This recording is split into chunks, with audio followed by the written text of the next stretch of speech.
Hi everyone and welcome back to Tropical Glos. Now in this week's video we are going to look at adding more composition, more flow and a real sense of journey into my UK tropical style garden. Regular viewers of this channel will know that one of the biggest challenges I have is space.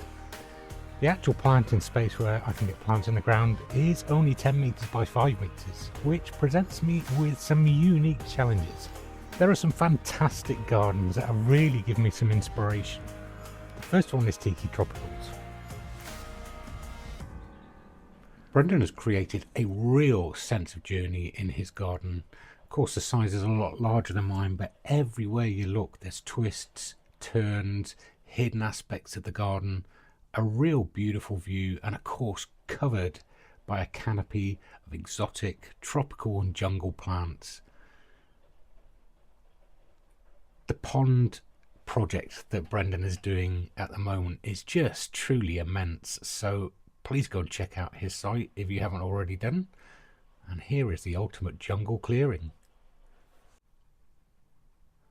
George's garden is a very different garden, very long.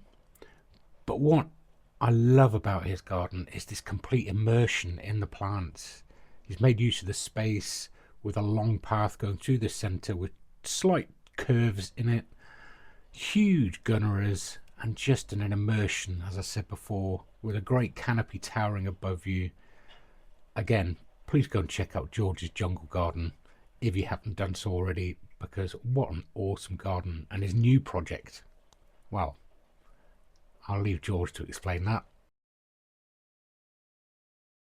So with all of that in mind, what I really want to try and achieve is a real sense of journey within my garden. I want a sense of mystery. I've always had this idea of having a jungle clearing. Now the thing that's going to take the most amount of time is the canopy. Obviously the Aurelia alata that I have growing, and some I like the Echium, and the bamboos will give me a relatively decent amount of height early on. But what is going to struggle is the palm trees, etc., the loquat. That's going to take quite a while to establish, so the canopy is going to have to wait. But one thing I can do is create a view that you can't see all of my garden in one viewing. You have to explore, and that's where we're going to look at today. So this is the area we are going to start working on today. What we're going to do is we're going to create a walkway in between the bamboo and the Echium and the palm tree, the waggy down here. We're going to create a walkway, a curving walkway. That means that you have to step around, you have to walk around to be able to see into this jungle clearing. So the way we're going to do that is this. We are going to extend this bed out a little bit. So where that large rock is, that is the furthest point it's going to go out, and you can see the lines that are marked into what was a lawn, which is now a mud pit. I'm just going to extend it out. Now what that does do is it gives us a real curving path. So as we walk through, we get a real curve before we come back out into what is going to be a small lawned area. We do have a good selection of rocks and pre-existing rocks that we can use, guarded by pesky here. Yeah, of course all gardens are subjective and they work for the gardener, so my personal preference is to use rocks, a lot of rocks, to add a natural effect onto borders. However, when we look around the edges around here, and we're digressing a little bit now, but made with wood and kind of disappearing, so I'm going to get more rocks to put around the edges here, and then we have some great plans for this section in here. So the first thing I'm going to do is I'm going to dig a little trench all the way around where the border is so I can get the rocks in. Not going to cement them in. I like having a modular garden that I can move around, and none of these have been cemented in anywhere in the garden. That will give us the outline of the pathway. I can adjust it if I need to, and then we're going to get some soil, fill it. We've got some great plants to go in here, so let's crack on.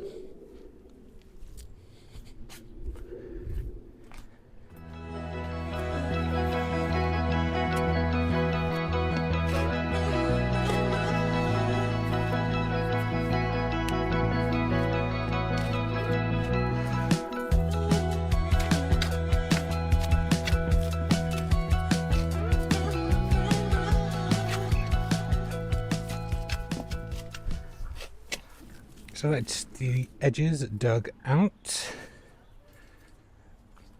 creating this lovely curved path going around. What I've got to do now is move some of these rocks out. That should slot into here, and then I do have some more rocks down there that I can add in.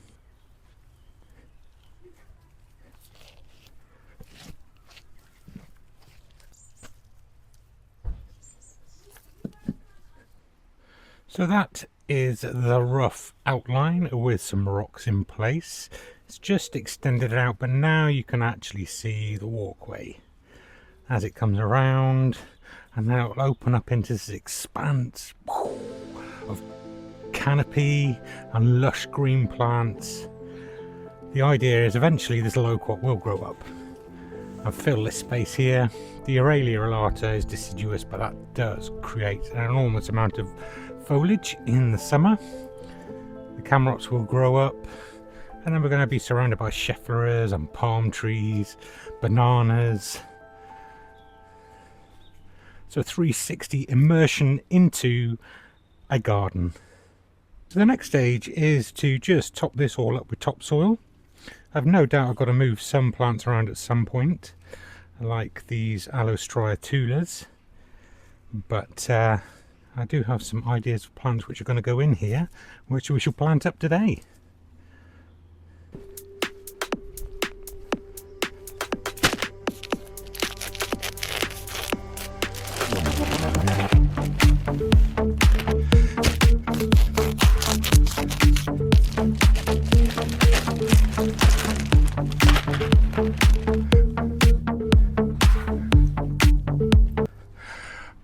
We're going to need some more.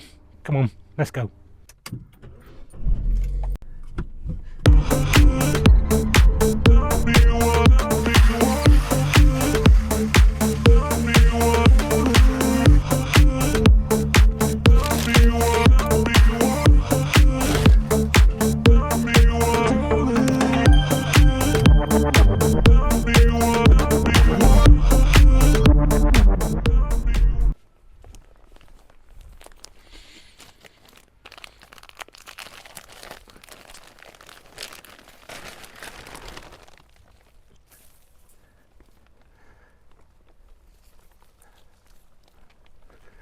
There we go, that is the bed all dug out, topped up with topsoil and edged.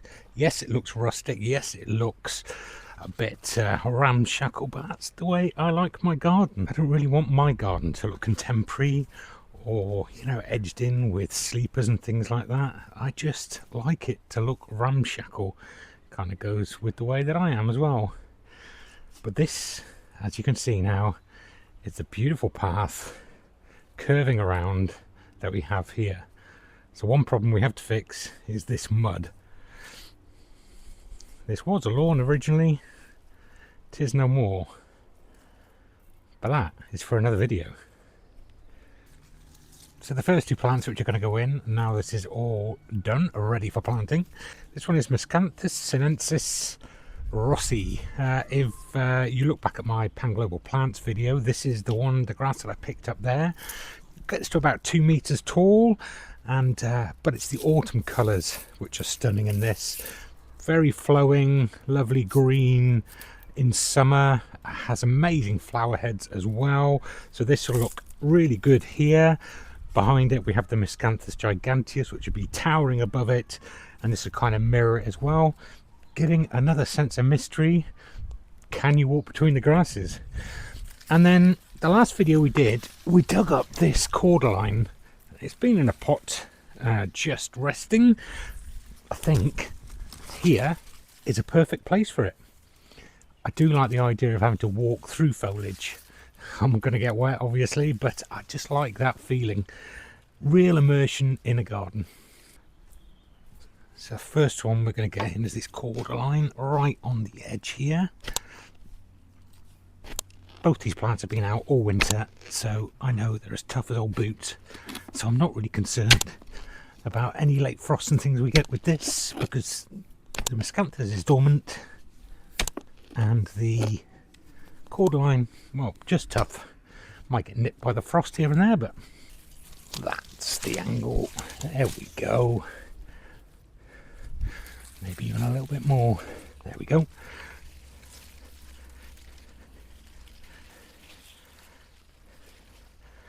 Heel it in, give it a good firming, and even though it is cold and winter, still going to need water as well. And the finished result. Not bad for an afternoon's work. So here is my new pathway, which is going to be surrounding me with plants as I walk into my jungle clearing.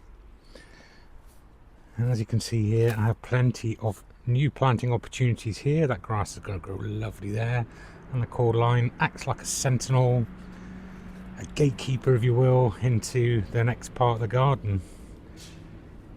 So I'm really looking forward to seeing how this all develops, and join me on next week's video as I have some great ideas to make this a more natural jungle clearing. So thanks for joining me on this video, and I will see you on the next one.